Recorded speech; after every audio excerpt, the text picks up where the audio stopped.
Ailson Lino convida. Novidade e informação pra melhorar sua vida. Podcast Ailson Lino convida. Beleza, pessoal? Estamos começando mais um programa Ailson Lino convida.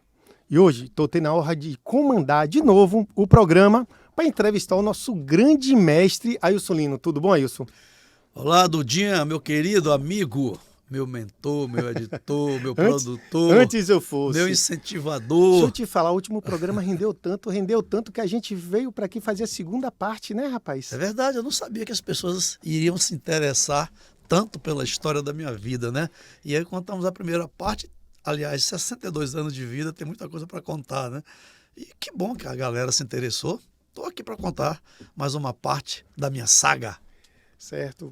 A gente conversou sobre consórcio, a gente conversou sobre sua infância, sobre os perrengues que você teve com a parte da venda de cachaça, com a venda de porco. A gente conversou um monte de coisa e a gente já no finalzinho do último, né, que rendeu tanto, a gente começou a falar dos seus estudos, né? Sim. Você começou a falar, a gente deu uma breve pincelada, que não é só aquilo. Sua parte de estudo, eu acompanhei boa parte de suas várias faculdades, várias graduações, e tem um capítulo grande para se falar. Você chegou a falar um pouco, deu uma pincelada um pouco da psicologia, mas vamos voltar um pouco mais. Como foi que você começou e qual foi sua primeira graduação? Dudinha, eu comecei a me interessar por descobertas, né? Por coisas novas. Eu acho que logo na mais tenra idade, eu queria sempre estar descobrindo coisas novas e o lugar certo era nos livros. E eu comecei a me interessar por leitura desde pequeno. Eu pegava qualquer coisa que tivesse escrito, estava lendo, né? Como eu tinha muita dificuldade de estudar na terra onde nasci, pois lá só tinha o primário, né? Então eu tive que vir para Salvador aos 12 anos, como falamos antes, para dar sequência na quinta série. Eu estava com 12 anos estudando a quinta série à noite. E parei muitas vezes da quinta série até a oitava, que não existia nono ano, por conta do trabalho. Às vezes não dava para juntar aí as duas funções, estudar e trabalhar. Então eu levei um bom tempo no primeiro grau, como dizia no passado.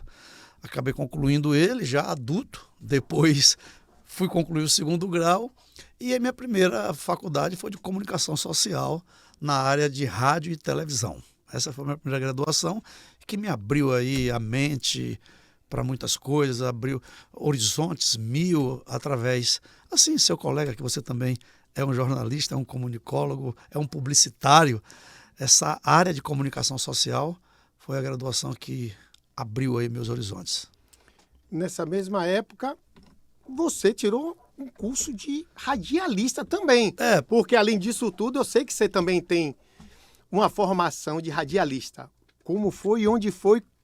Conte alguma história, conte uma parte dessa história. Na verdade, o curso de comunicação social ela tem uma parte que é de radialismo, né? É radialista, né? Como a comunicação social, ela tem o jornalismo, o radialismo, fotografia, publicidade, é tudo dentro da área da comunicação social, né? Não, mas você teve que tirar DRT para ser radialista. Não, a graduação de rádio e TV eu sei, claro. É verdade. Você foi Muito graduado bem, de rádio e muito TV, bem. mas você, além da sua graduação você- de rádio e TV, você também tem formação, você Duda. também é radialista, você tem carteirinha de radialista. Duda, Me isso aí conte foi essa uma história. coisa antes da graduação. Foi antes, desculpe, eu estou confundindo as datas. Teve uma época, por volta de 1993, 94, o Nilo Coelho, junto com o Roberto Coelho, né, eles eram donos da TV Aratu, da Rádio 96 FM, e naquela época transmitia Manchete. Depois a Manchete teve problema, saiu do ar, etc e tal. Nós fomos transmitir... Rapidinho, é nessas horas que a gente entrega a nossa idade. É Deve verdade. ter um monte de gente aí que não sabe nem o que é Rede Manchete. É verdade, Mas continue. Depois a Manchete eu faliu, trabalhei, acabou. eu trabalhei lá na época da Eu Manchete. lembro, seu pai também. trabalhava com a gente. É. E aí a gente foi transmitir CNT, né? Depois da CNT que houve, o Edir Macedo comprou a TV Itapuã junto e trouxe a Record e ficou aí sobrando o SBT. Foi aí que veio para a TV Aratu, né? Voltando para o curso de radialista, Curso que é o que radialista. interessa da gente. Então, assim, em 1993, a gente estava com o pátio da Sanave lotado de carros seminovos.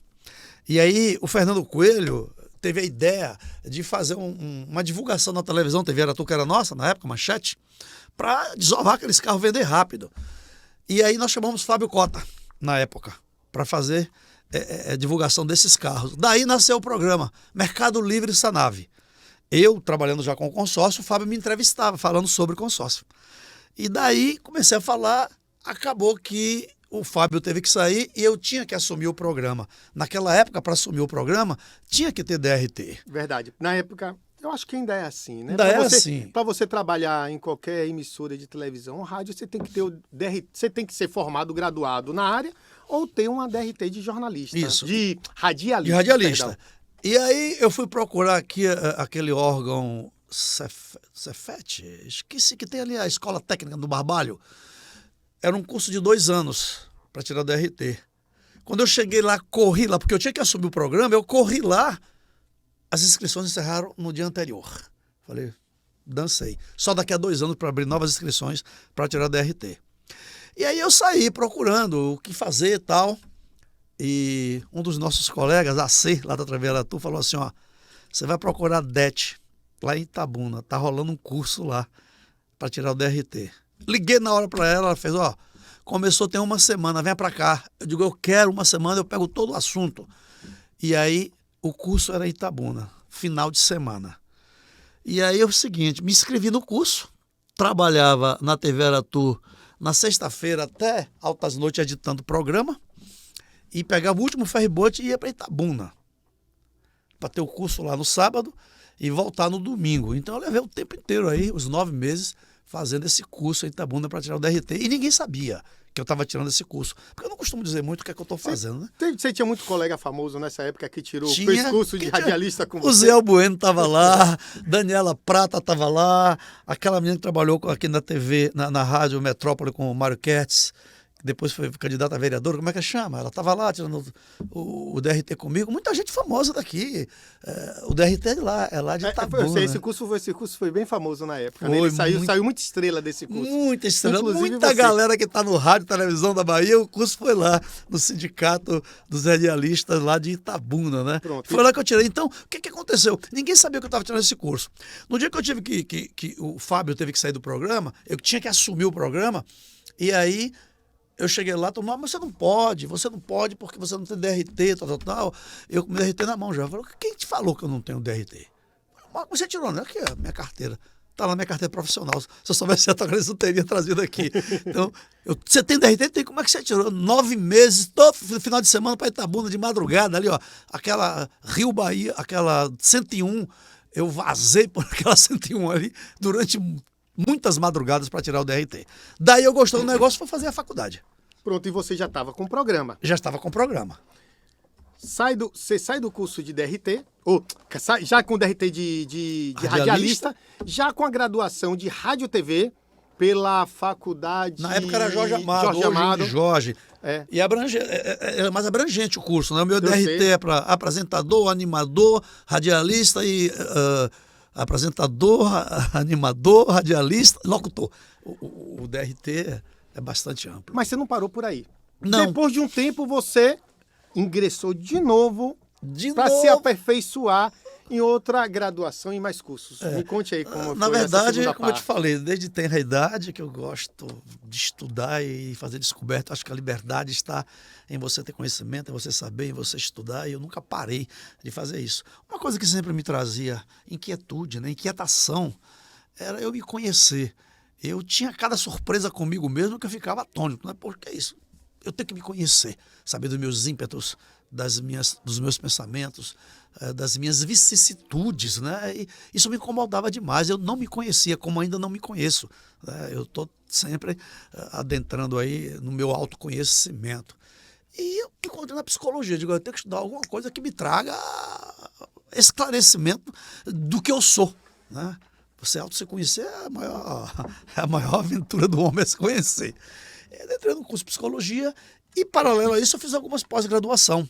E do curso de psicologia, eu me encantei muito por Carl Gustav Jung, né? Que o Jung, para mim, é fantástico. E aí eu fiz uma pós-graduação, né? Em Fundamentos Jungiano. achei pouco. Eu fui descobrir as coisas, eu fui fazer outra pós-graduação. Essas pós-graduações de 1 ano e 8 meses, 2 anos, com TCC e tudo, em terapia regressiva, né? Então, isso também é um terapeuta regressivo, que é fantástico. Trabalha com hipnose, eu também fiz alguns cursos de hipnose, portanto, eu sou terapeuta regressivo e hipnólogo também.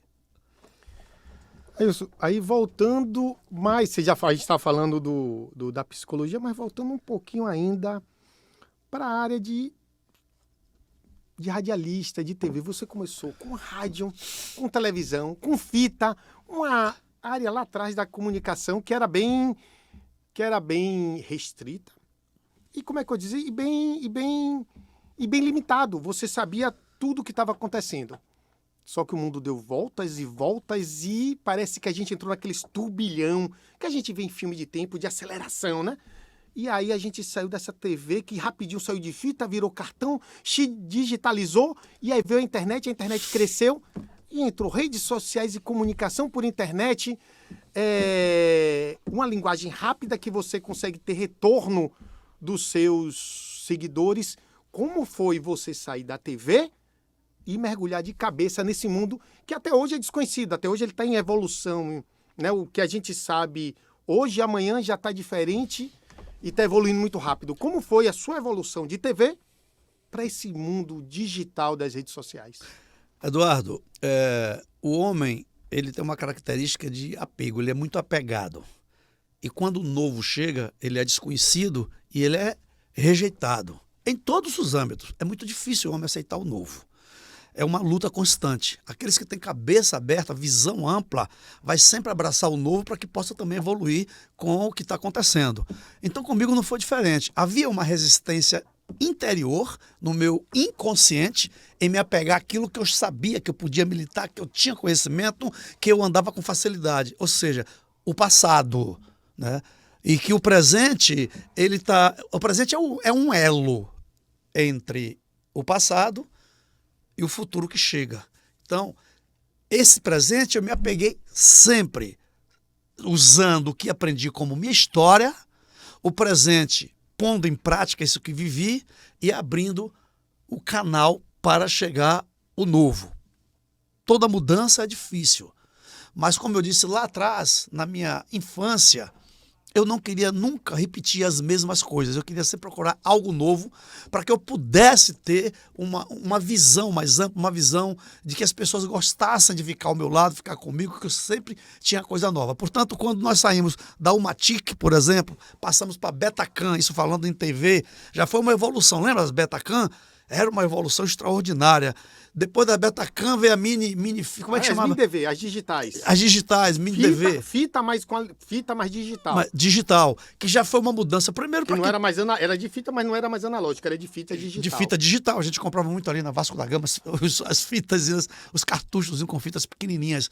Então, tinha dificuldade do próprio cinegrafista em adaptar-se a novas câmeras, a novas tecnologias, novos formatos. E eu também acompanhando os formatos. Você falando essas coisas, eu vou até lembrar uma coisa engraçada. A gente trabalhava com aquelas câmeras de 14, aquelas betas, aquelas... Quanto maior, mais imponente, então, mais aquelas visão. betas de 14 quilos. E aí eram câmeras grandes. E aí a digitalização na época veio e a câmera encurtou. E a gente não gostava. E aí o pessoal, quando chegava com câmera pequena, o pessoal falava, a câmera tinha uma qualidade 3 vezes maior do que a grandona. Mas todo mundo não queria porque era pequena.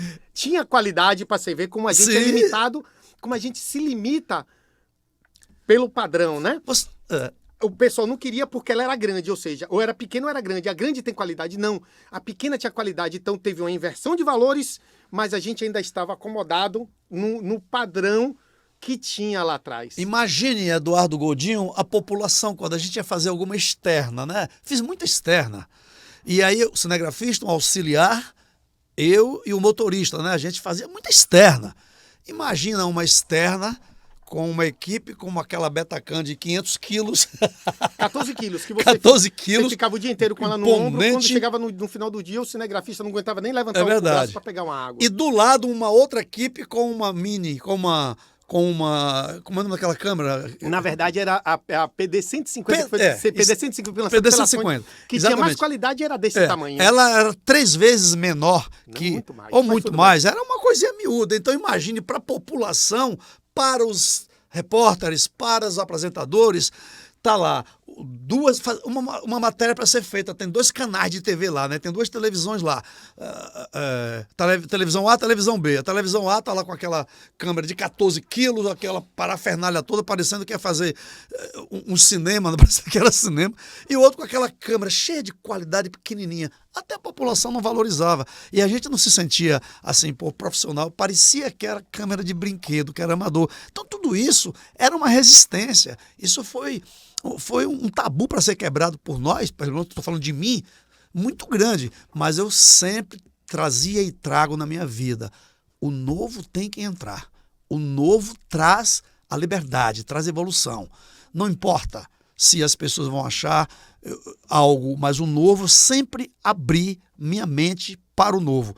Tanto é que agora nas redes sociais, imagine alguém que veio lá da Almatic, da Betacam, para chegar nas redes sociais. Eu estou falando de 6 décadas de vida.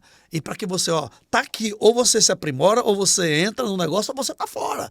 Como eu hoje eu trato com pessoas, eu lido com pessoas, eu faço treinamento de vendas, pessoas, enfim, eu tenho que estar super atualizado com o que tem de mais novo. Não é fácil, é um estudo diuturnamente, ligado em tudo que está acontecendo, para que eu possa pelo menos ser visto e as pessoas me entenderem. A gente já mergulhou aqui no mundo das redes sociais e da internet e da evolução. Agora, vamos voltar um pouco. Você começou a ter um programa na TV. Desse um programa, você saiu colocando em vários estados. Como foi isso? Quais são os estados? E você nunca abriu mão, mesmo com muita gente querendo correr para a rede social e pensando que você... É tipo assim, o pessoal tem TV, o pessoal larga a TV e vai largando achando que aquilo envelheceu. E hoje em dia não envelhece. A gente tá vendo que tá tudo rodando simultaneamente. Mas como foi você, de um programa, botar vários programas e espalhar a sua imagem e sua mensagem pelo Brasil? Sabe aquele velho ditado dos mais velhos? É melhor um na mão do que 2 voando? O novo está chegando, mas enquanto o novo não decola, eu tenho que viajar no velho. E assim como eu, que estava vivendo naquele momento que está passando, a maioria da população também estava. Essa comunicação, eu não podia perder essa comunicação. Então, eu aceitava o novo, mas não abria a mão do velho, para que eu tivesse essa penetração, essa navegação nos 2 mundos, o mundo antigo e o mundo novo, no Velho e no Novo Testamento, vamos dizer assim, né? Então, com isso eu via que quanto mais as pessoas falavam, puxa vida, chegou a internet, chegou livros digitais, acabaram com as editoras, acabou com o livro. Nunca se vendeu livro tanto quanto vende agora, minha né? filha de 15 anos está toda hora com livro de papel na mão, lendo um livro diferente. Você vê o que... como é que chama aquele leitor de livro? Kindle? Kindle. Que podia estar fazendo o maior sucesso. Eu procurei um para dar de presente da minha filha hoje. Eu não encontrei, não vende, descontinuaram aquele produto. Olha, então, mais uma vez, tá certo de que as coisas, como diz o Lavoisier, na natureza, tudo se transforma. Inclusive rádio. O pessoal estava dizendo que rádio ia acabar. Rádio nunca teve tão forte como está hoje em dia. Claro, se bem que o rádio hoje é um produto de carro, vamos dizer assim, né? As pessoas, acho que 80% das pessoas que ouvem rádio ou são pessoas que trabalham fixo em vigilantes ou coisa parecida, ou a carros. Você entra no carro, você liga o rádio. E antigamente, quando não tinha tudo isso, claro, as pessoas tinham rádio em casa. E com o advento da TV, uns resistiam. Família brasileira não pode se prostrar diante de uma televisão. Televisão está nascendo morta. A comunicação é rádio, porque rádio se ouve em qualquer lugar. Televisão nasceu morta, não tem. Família brasileira não vai nunca se prostrar diante da TV. A TV chegou e arrebentou com isso aí. A família sentava-se no sofá para assistir TV, como ainda hoje, e não deixou de ouvir o rádio. A TV, como você estava falando, quantos programas você tem hoje em dia? Não sei se você consegue contar os estados e quanto tempo você está no ar já com o seu programa? Dudinha Goldinho, eu tô no ar há 28 anos em 4 estados da Federação Brasileira. E sendo que são vários E programas hoje em são, alguns estados. deixa eu contar aqui, são 2 programas no Pará. Nós 3. temos 3, né? Porque tem SBT, Band e Rede Brasil no Pará, 3. Um no Ceará, SBT, Band, Jangadeiro.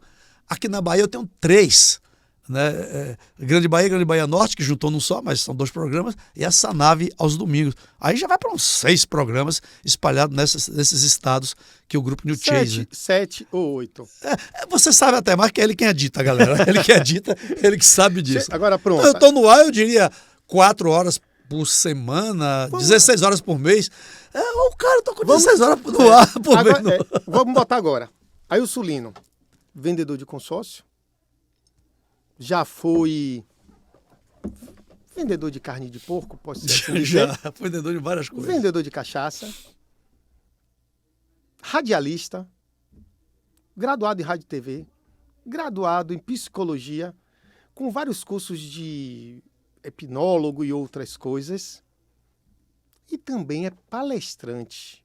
O que é que você pode falar sobre sua aventura e suas histórias de palestras? Duda Godinho, não existe coisa mais maravilhosa no mundo do que você passar o que você aprendeu, de você devolver para o universo o que o universo te deu. E o universo são pessoas e energia. Então, quando eu me aprofundo em determinado assunto e descubro várias coisas naquele determinado assunto e percebo que no meu entorno pessoas não conhecem, estão vivendo, eu diria, numa, entre aspas, escuridão por não ter conhecimento daquele assunto, me dá uma vontade louca de chamar a galera. Vem cá que eu quero te apresentar uma coisa que eu aprendi ali, para ver o que é que vocês acham, para mudar a sua vida. Eu tenho mudado a vida de muitas pessoas para melhor, graças a Deus, com o que eu falo nas minhas palestras. Então, eu descobri isso lá na infância, você lembra? Na primeira edição aqui, que eu era muito ruim de bola, né? E eu era fraco, eu era o menino mais frágil. E a galera da minha tribo não gostava muito de fazer determinadas brincadeiras comigo, que era frágil, pô. E bola era muito ruim. E eu queria me inserir, continuar inserido na tribo, e para chamar atenção. Eu não podia chamar atenção em jogos, fui muito ruim de jogo, de tudo quanto é de brincadeira. Eu brinquei muito pouco na minha vida, porque eu não tinha tempo, fui trabalhar com muito em ter idade.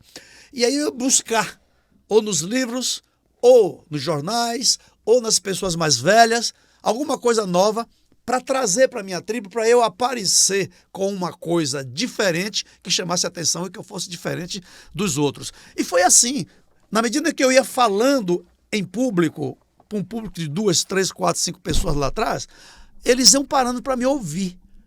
Então, dessas 2, 3, 4, 5 pessoas, são milhares de pessoas.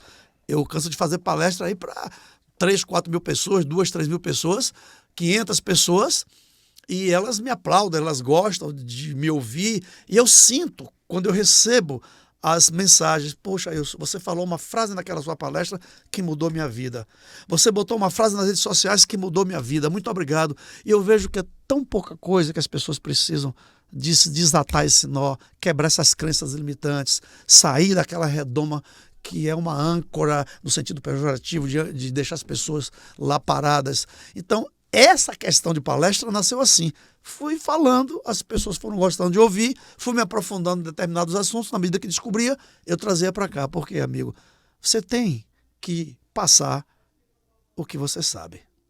Porque conhecimento sem divulgação não vale nada. É igual pensamento sem ação. Você pensa em fazer algo, está 10 anos pensando em fazer algo, mas nunca agiu, com medo de errar. Então esse pensamento não vale nada sem ação. Você pode errar, você deve errar muitas vezes. Quem erra muitas vezes, acerta também muitas vezes. Qual é o tema da sua última palestra?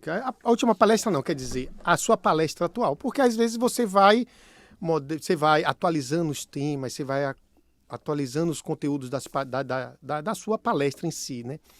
Qual o tema o mais atual? Do atual que você bate na sua palestra? Mais ou menos é verdade. O que é que você tenta sacudir? O que é que você tenta acordar dentro da pessoa nessa sua palestra? É verdade, Dudinha. Eu tenho várias palestras, cada uma trazendo um determinado assunto.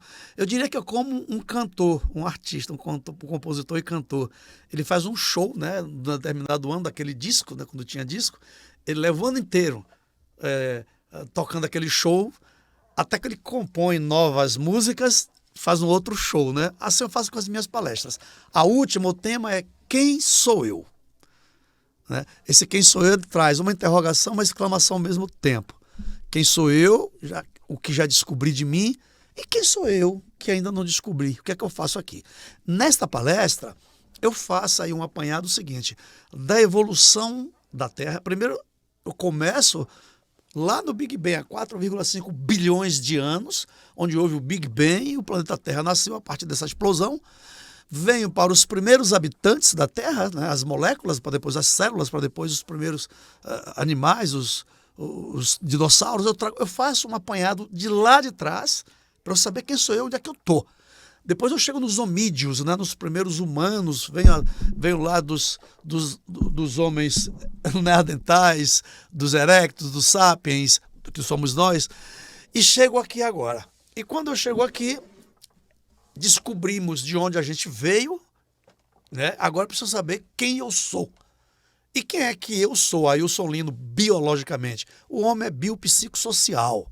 Então, biologicamente, eu sou composto de 23 cromossomos do meu pai, 23 cromossomos da minha mãe. Mas eu não sou nem minha mãe e nem meu pai. Eu sou o resultado de 46 cromossomos deles dois. Que, por sua vez, eles dois são o resultado de 23 cromossomos do meu biso e da minha bisa. Então, eu vou fazendo uma regressão na parte biológica, dizendo quem eu sou. E eu chego até há 500 anos atrás, até Cabral, até o Brasil ser descoberto. Nossa árvore genealógica primária. E aí a galera vai descobrindo que essa parte biológica que eu tenho, essas células que eu herdei, né, tudo isso que eu herdei do meu papai e da minha mamãe, eu não só herdei a parte biológica. Essas células vêm carregadas de emoções, carregadas de coisas emocionais e psicológicas. Parto do bio para o psico. Então, se eu pareço, minha voz parece com a do meu pai, se minha fisionomia parece com a do meu pai e da minha mãe, imagina o que eu tenho dentro, né? Aí eu parto para a parte bio, já falei da bio, vou falar da psicologia, né? Aí nessa psicologia eu faço uma regressão pública, uma regressão com todos, e cada um vai se descobrindo. Então, eu faço uma viagem. Quem sou eu? De onde eu vim? O que é que eu faço? Quem eu sou? O que eu pertenço? O que é que eu penso? Então, aí eu parto para o social. Bio, psico, social. Porque o homem é um ser extremamente social. Ele é cultural.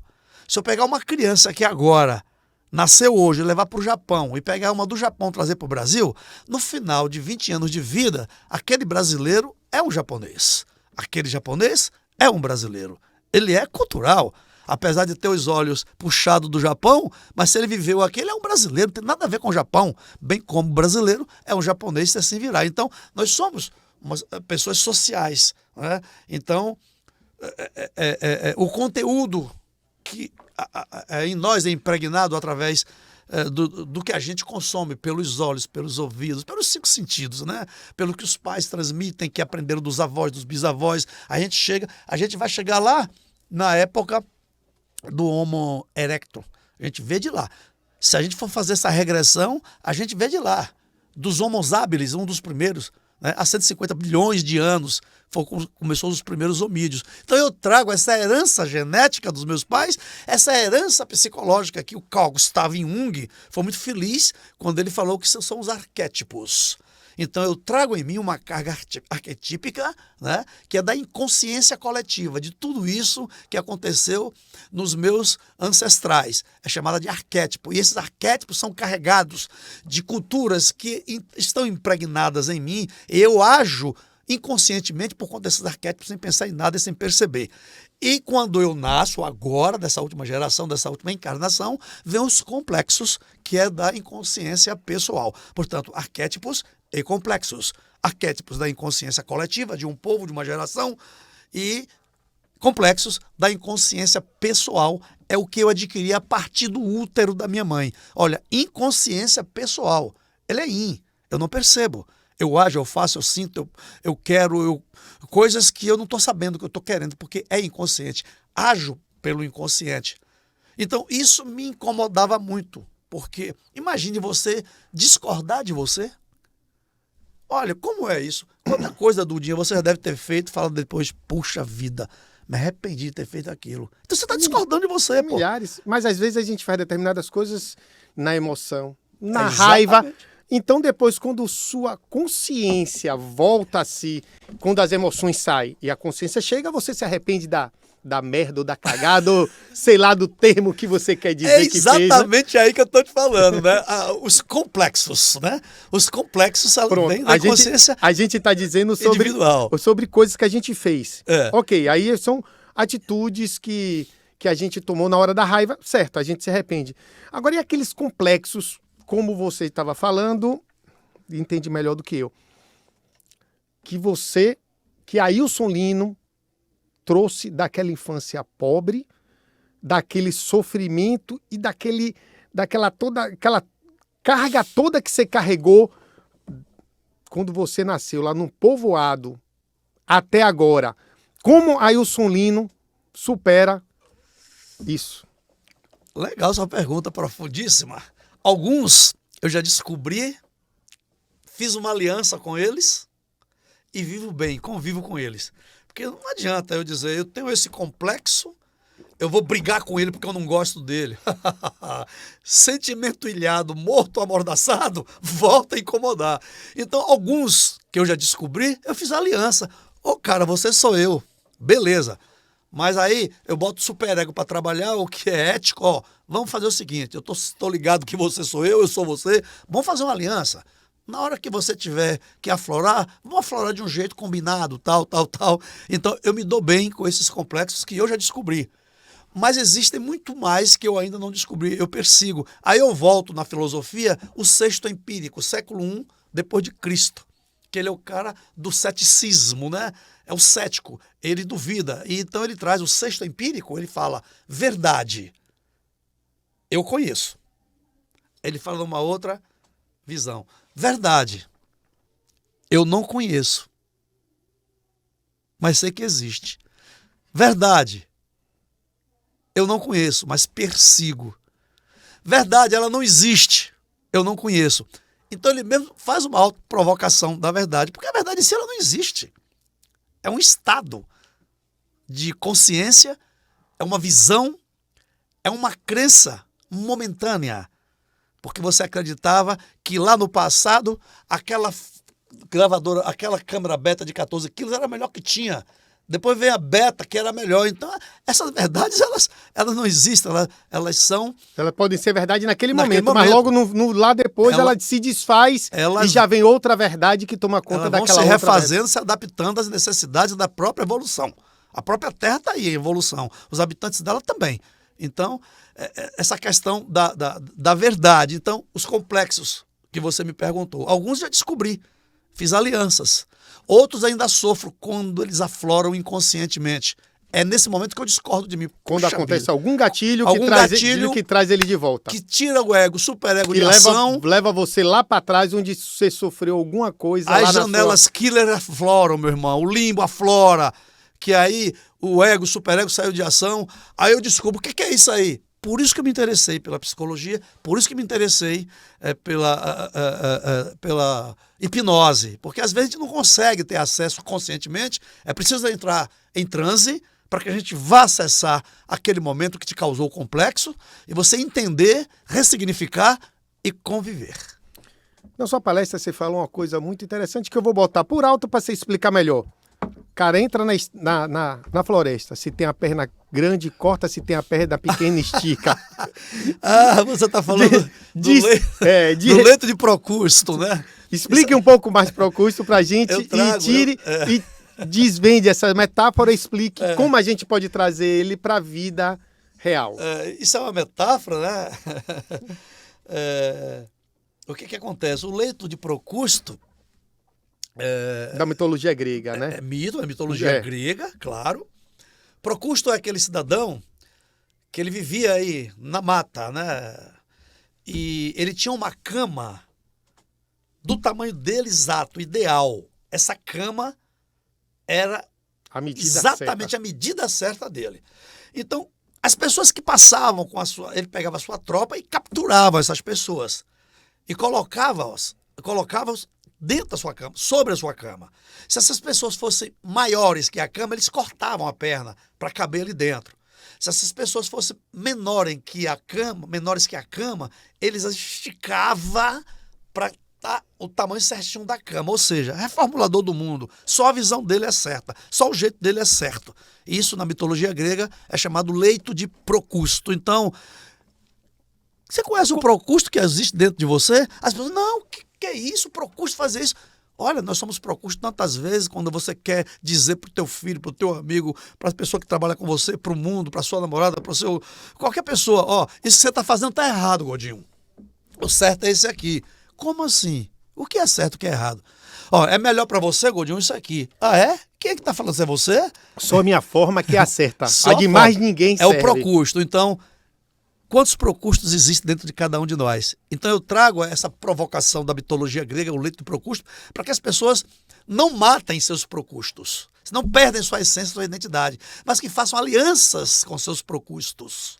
Porque aquela verdade absoluta que ele disse que tem é um Procusto agindo dentro dele. Mas aquela verdade pode ser só a dele e só serve para ele.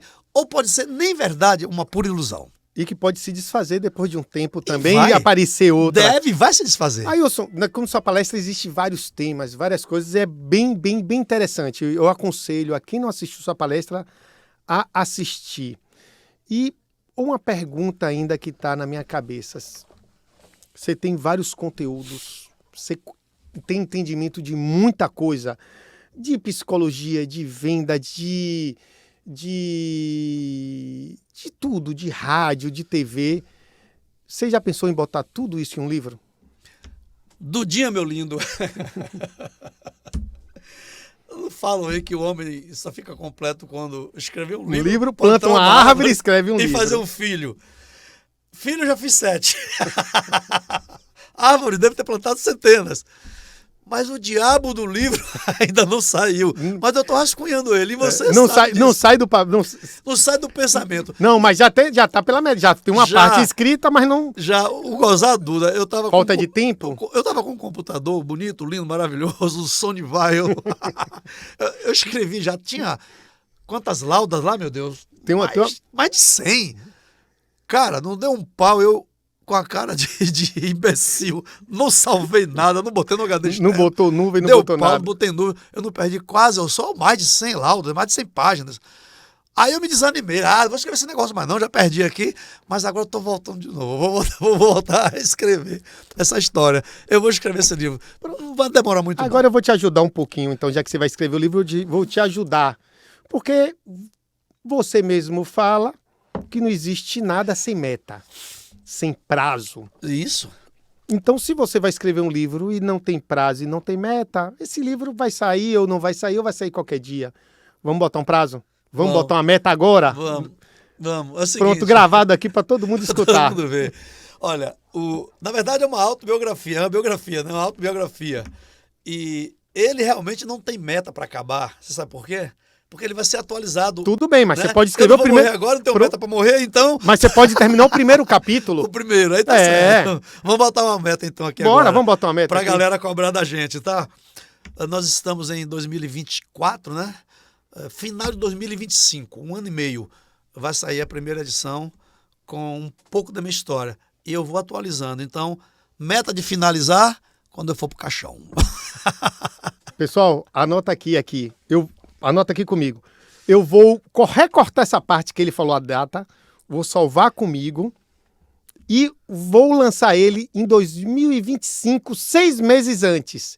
E quando ele lançar o livro, eu boto esse videozinho aqui com essa meta que ele botou. Vai beleza? ser legal, Dudinha. Inclusive, eu vou até retificar o que eu falei há minutos atrás, né? O final só quando eu morrer. Não, final não. Enquanto eu estiver vivo, eu vou estar atualizando essa autobiografia. Vai fazendo outros capítulos. E quando eu morrer, esse corpo morrer, eu vou psicografar, alguém para psicografar, vou continuar escrevendo. Ailson, vamos voltar um pouquinho, que a gente, né, estamos aí flutuando nos seus assuntos e na sua vida, né? Vamos entrar um pouquinho mais na parte de vendas. Bora! Mais de 300 vendedores, várias equipes no Brasil inteiro. como é comandar essas equipes, treinar e fazer toda a administração de mais de quase 1.000 cotas de consórcios vendidas por mês. Bom, eu vou falar de consórcio, depois vou dar uma pausa e voltar um pouco. Certo. Não, fica à vontade. Essa Pode, questão. pode fazer essa flutuação que está... Eu descobri uma coisa, Duda. Quanto mais você persegue as pessoas, entre aspas, você ensina e você vai acompanhar e exige resultado. Cadê? Ó, te ensinei, tá? Você vai pôr em prática e vai me dar os resultados. Eu fiquei muitos anos nessa vibe. Eu não conseguia. Porque era eu quem estava querendo o resultado e não a pessoa. Então hoje eu mudei a estratégia. Como é ensinar muitas pessoas para terem sucesso? Primeiro, identificar das pessoas o que é que elas querem. Se elas param para me ouvir, porque algo em mim está chamando a atenção. E o produto que eu estou falando, sobretudo o consórcio, chama a atenção porque eu coloco várias embalagens desse produto para que as pessoas tenham, assim, uma vontade de conhecer esse produto. Depois que ele conhece o produto, sabe como fazer, aí eu peço para ele traçar as metas e que eles persigam suas próprias metas, que eles alcance seus próprios ideais e quando ele estiver achando que a velocidade que ele está imprimindo não está compatível com os ideais que ele está pensando, que eles me procurem, que eu vou dar mais carga no motor dele, eu vou chipar o motor dele para ele fazer com mais velocidade aquilo que ele sabe fazer. Portanto, eu aprendi isso, que você incentivando as pessoas, provocando as pessoas para eles se descobrirem, é maravilhoso, que eles andam só como um pássaro, ele voa sozinho e de vez em quando ele volta para a tua mão para trazer um pouco de gás, né? Então, essas milhares de pessoas, sim, eu trato assim, eu ensino, eu provoco e solto no mundo. Eles vêm para minha mão dizer que quer beber mais, que quer voar mais. Isso é muito bacana. Vamos continuar ainda o assunto sobre venda de consórcio, mas antes vamos dar uma paradinha para falar do nosso patrocinador, que nada consegue sobreviver sem um apoio, né? Por falar em consórcio, meu patrocinador, na verdade, eu tenho 62 anos de idade, 39 vendendo consórcio. Portanto, eu vivo, minha vida está muito mais pautada com consórcio do que qualquer um outro assunto, né? Então, para você fazer um consórcio, adquirir um carro 0 km ou um seminovo, o caminho certo é o consórcio. Mas não deve ser qualquer consórcio. Escolha o consórcio certo. No nosso caso, eu te indico o consórcio Chevrolet. Por que eu te indico o Chevrolet? Primeiro que é um consórcio diretamente de uma fábrica. A Chevrolet está fazendo 100 anos no Brasil. O consórcio Chevrolet é quem mais contempla consorciados no Brasil. É quem mais vende e tem algumas características que são realmente muito bacanas, como, por exemplo, você pode começar pagando 75% do valor da parcela. Isso para você ir juntando dinheiro para dar lance e ficar mais fácil a sua contemplação. Depois de contemplado, você pode escolher ou um carro seminovo ou novo, ou até retirar o valor em espécie. Tudo isso o consórcio Chevrolet lhe dá essa tranquilidade de você poder fazer o que você quiser. Você que tem um carro seminovo, não importa a marca, precisa do carro, mas quer atualizar, faz o consórcio Chevrolet e oferece esse próprio carro que você tem como lance. E você pode usar o seu carro no todo ou em parte, a outra parte eu te devolvo em dinheiro, o consórcio devolve, e você reduz o valor da parcela ou o prazo de pagamento com essa antecipação que foi o lance do seu carro. Então, muitas são as características. Eu diria o seguinte, o consórcio Chevrolet tem uma solução para cada problema. Então, pensou em consórcio, pense em Chevrolet. Pensou em Chevrolet, pense no grupo New Chase. Pensou no grupo New Chase, pense no seu amigo aqui, Ailson Lino, para que a gente possa fazer essa aliança cada vez mais. Consórcio Chevrolet, da fábrica para você. E, na verdade, vocês comercializam principalmente o consórcio Chevrolet no grupo, né? Sim, mais um outro. Tem outros, né? Outros consórcios. Mas o principal... É o Chevrolet. E me diga, a gente falou da administração de várias equipes, mas como é ser campeão de vendas por muito tempo? O que é preciso? Qual é a fórmula mágica para isso? Legal, Dudinha. Ser campeão, estar no pódio, qualquer um pode chegar, qualquer um pode ser o campeão. O pódio é um lugar que está sempre vazio. Ele está lá de braços e portas abertas para qualquer um. E qualquer um, de vez em quando, vai até ele. O grande lance é permanecer no pódio. Aí está a questão. O que é permanecer no pódio? Primeiro é você acreditar que você pode. Ver que o pódio é seu. E que as pessoas que possam chegar ao pódio, que sejam seus convidados. Vocês podem vir para o pódio, para te mostrar como é, como os meus convidados. E não como o meu adversário que tomou meu pódio. Então, primeiro, eu digo que o pódio é meu e que todos podem estar lá como os meus convidados. Portanto, assim, a minha mente concebe a ideia de que nunca vou sair do pódio. Pronto, já fiz o compromisso comigo que nunca vou sair do pódio. Agora eu vou ver o que tem que fazer para que isso aconteça. No produto consórcio, você tem que estar sempre se atualizando, procurando sempre as novidades que estão acontecendo no mundo, no mercado, em todas as administradoras, conversando sempre com o Banco Central do Brasil, com a BAC, com o SINAC, que é a associação e o sindicato, principalmente com o público, porque não adianta a BAC, SINAC, administradora A, B, C, fazer tudo sem o outro lado. Descobrir quais são os anseios da população, o que a população quer, o que a população precisa, o que ela pede. E ela não pede com um verbo aberto, ela pede por sinais, sinais sutis. Então, esses sinais é que você vai entender, interpretar e dar o que a população quer, que o cliente quer. Como é que faz isso na prática? Estando em contato com o mundo, se atualizando sempre.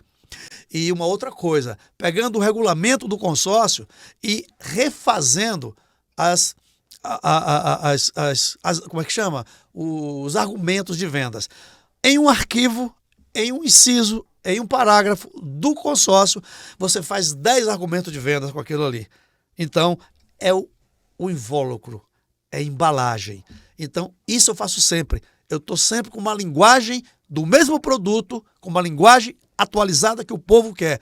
Eles estão sempre do meu lado e eu devolvendo para eles aquilo que eles me dão. Ailson, você é um ícone de venda de consórcio. Você é um mestre de vendas para vários e vários internautas que te seguem pelas redes sociais.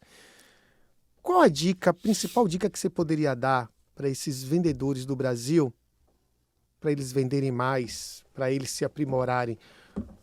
Qual o pulo do gato que Ailson Lino pode dar para eles? Bom, o pulo do gato, ele vai... Depende do gato, depende do espaço que ele tem para pular. Às vezes o pulo do gato, que eu acho que é um pulão, para os outros é um passo e não um pulo. Mas o grande lance, tirando por mim, primeiro é você acreditar em você. Acreditar em você, não dar ouvidos a qualquer pessoa que tente te limitar com palavras, com frases, com gestos, com atitudes, com olhares, com conselhos. Sai fora disso. Primeiro passo, vou repetir, acreditar em você, no seu potencial. Não escutar nenhuma palavra, nenhum conselho que te limite, que isso está certo ou errado, que isso pode ou isso não pode. E o segundo, não tão menos importante, conhecer o seu produto profundamente. Uma coisa que eu sempre falo para os meus vendedores de consórcio é o seguinte: hoje, partindo para a religião no mundo hoje que mais atrai, vamos falar de Brasil, que mais atrai fiéis é o evangélico, são os evangélicos. Por que são os evangélicos? Porque você não vê o evangélico sem a Bíblia debaixo do braço. Você não vê o evangélico conversando com você sem dizer assim, ó, versículo tal, como é que chama da Bíblia? Versículo e... Sim, vai dizendo.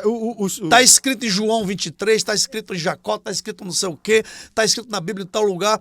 Gente, ele conhece a Bíblia de cabo a rabo. E ele fala o que está escrito na Bíblia com várias formas de falar. Então, trazendo esse exemplo, né, se você pegar o regulamento de consórcio e fizer dele a sua Bíblia, entre aspas, todos os dias você vai descobrir novas formas dentro do produto para informar para a população que quer comprar um consórcio. E cada vez que você informa com propriedade, mais pessoas você traz. Então, confiar em você, acreditar em você, não ouvir conselhos, nem que seja para o bem. Ninguém tem capacidade de dar conselho a ninguém, nem para o bem nem para o mal.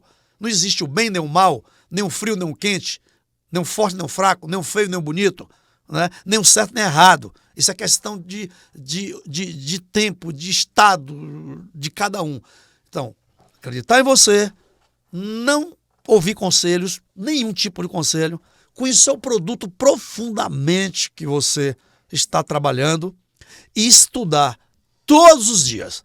Esses três, esse tripé é a base. Acreditar em você, conhecer o produto e adquirir nele mais argumentos para vender. Só esses três, você vai embora. Com essa fórmula você já conseguiu vender muito e muito e foi campeão vários e vários anos. E nesses títulos, né, nesses campeonatos que você ganhou uma premiação que a maioria das administradoras termina oferecendo para as equipes campeãs. E você viajou muito. Para várias. Já vai quase 20 países. É isso que eu ia falar. Me conte algumas viagens a alguns países e me conte uma breve história de uma ou outra viagem interessante de premiação que você já foi, proporcionado com pelo consórcio. Eu já viajei aí por vários países por outras administradoras, né? Que o Grupo New Chase trabalha, né? Já foi. Mas diga os países. Para Austrália, Nova Zelândia, etc. Tal. Quase 20 países. Agora, pela Chevrolet já fui, eu acho que uns 10 países pela Chevrolet.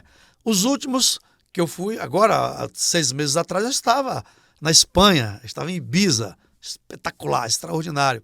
No ano retrasado, eu estava no Egito. Alguma parte interessante dessa viagem do Egito? Algum conto, história? Tudo é interessante. Conhecer a cultura do Egito, conhecer os deuses, os reis, rainhas do Egito, Dubai, que eu tive também na África, tive em vários lugares, mas especificamente do Egito. Conhecer a verdadeira história, ou verdadeira não, porque eu já falando de verdadeira, a história mais ampla das pirâmides, das 3 mais famosas, conhecer a história dos deuses, dos faraós, só isso, conhecer a cultura egípcia é extraordinário. Inclusive está lá no meu Instagram, Ailson Lino, e muita coisa sobre o Egito. E, inclusive eu trouxe a doutora Ima, que é uma antropóloga, né? Uma doutora em história egípcia e vários outros, que inclusive eu convidei aqui no nosso podcast, Ailson Lino Convida, e ela está trazendo um pouco dessa história. Então, dessas viagens, de todas elas, eu diria que uma das mais interessantes para mim foi o Egito, sem contar com Nova Zelândia, com Austrália. Mas geralmente, sei que você fez várias viagens maravilhosas, mas geralmente as últimas sempre são... que são mais recentes. São mais recentes, né? Agora eu vou contar uma história aqui rapidinha da Austrália que eu achei interessante. No Brasil nós temos os índios, né? Todo mundo sabe essa história dos índios brasileiros, que hoje é uma luta para poder eles continuarem tendo lugar ao sol, né? Essa coisa toda, as pessoas querendo dizimar aí as tribos indígenas, não sei exatamente. Eles não têm o que deveriam ter, como os primeiros habitantes dessa terra chamada Brasil. Lá na Austrália tem os aborígenes, que eu diria que são os índios australianos. E eles vivem em condições tão precárias quanto os índios brasileiros. Eles não são valorizados tanto quanto os índios brasileiros, como deveria ser, inclusive os índios. Para vocês terem uma ideia, os aborígenes, eles vivem uma grande parte no meio da rua, cara. Esmola, pedindo. Eles não têm o que deveriam ter. E uma coisa legal dos aborígenes, eles têm um instrumento chamado didgeridoo. É um instrumento de bambu, tipo uma flauta de quase 1,5 metro. E esse instrumento chamado didgeridoo, só homem da tribo pode tocar. Então, e só pode passar para outro com a morte daquele mais antigo. E se numa tribo for dizimado todos os homens e mais mulheres estarem no comando, é preciso autorização do cacique, que lá não chama de cacique, para poder tocar do líder. Do líder, esse instrumento chamado de didgeridoo. Mas o que me chamou mais a atenção na Austrália não foram tão somente os aborígenes. Você sabia que na Austrália há uma incidência de suicídio muito grande? E esses suicídios são jovens de 9 a 20 anos. E eu fui procurar saber por quê. Porque na Austrália tem muita gente rica. E na maioria são grandes ricos que se suicidam. É porque essas crianças já nascem, o que eles sonhar está na mão. Pensou, está na mão. Já tem tudo. Terminam não tendo um sonho para realizar. A vida perde o sentido. Alguns buscam esse sentido nas drogas. Suicídio mais rápido. E uma coisa maior ainda que me chamou a atenção é o divórcio do filho para com os pais.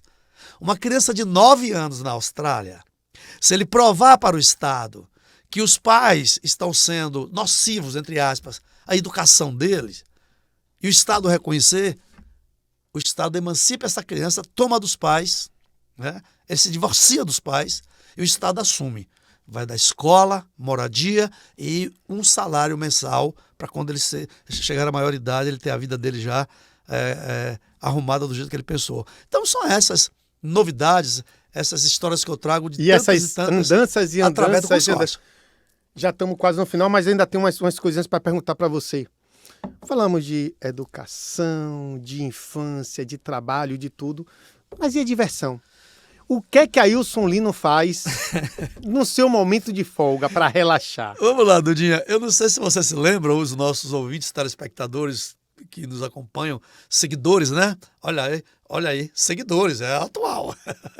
Mas na primeira etapa aqui, na primeira entrevista, eu falei para você onde é que eu nasci, né? Nasci numa canoa, né? No mar. Então, aí eu recorro aos complexos, né? Da inconsciência coletiva. Eu amo o mar. A minha maior diversão é no mar, né? Então, ouvir música, cantarolar, pescar e mar. É minha diversão. E o contrário daquelas pessoas, Dudinha, eu tenho hoje quase 300 pessoas que eu lidero em vários estados da Federação Brasileira. A gente vende 1.000 cotas de consórcio todo mês.